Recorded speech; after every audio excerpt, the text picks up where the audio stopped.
Green Room is kind of a unique film in a lot of ways, in the way that not only does it portray events that are fairly realistic and can definitely happen, but they probably have. I'm surprised that they didn't try to say that this was loosely based off of some obscure true event like many modern horror movies try to do. Anyway, this one was another film that Andrew suggested to me, selling me on it with the fact that Patrick Stewart plays the main villain, and that's alright. We don't get enough of Patrick Stewart as a bad guy, really.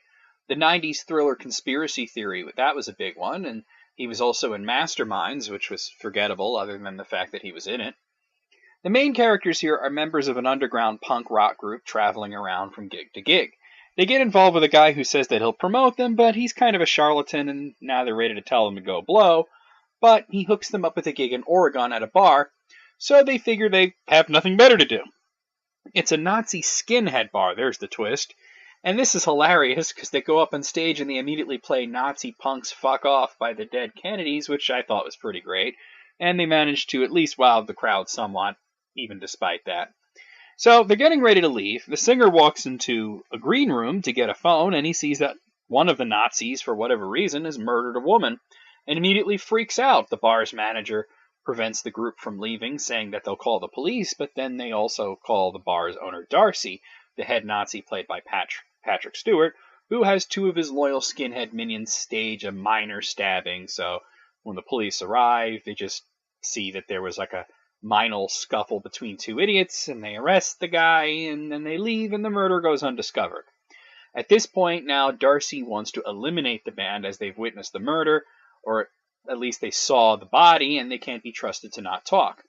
The main characters see this playing out, and they attempt to fight back by taking a hostage, and from then on, it's pretty much just an ongoing standoff between the two sides, with the band trying to escape, and pretty much everybody else trying to murder the hell out of them.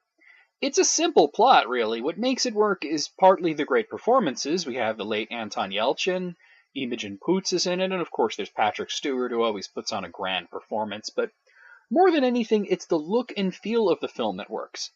Director Jeremy Saulnier has a knack for crafting tension, not only through the traditional means, but also just through the lighting and what colors are used.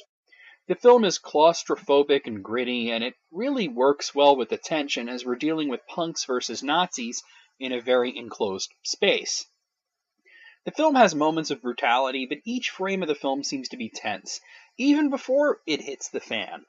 If I have to fault the film for anything, it's that while Patrick Stewart puts on a great performance as Darcy, who has a workmanlike approach to eliminating witnesses simply to avoid anything bad happening to his business, other than a good performance, there's not really much to the character. He doesn't have a lot of depth.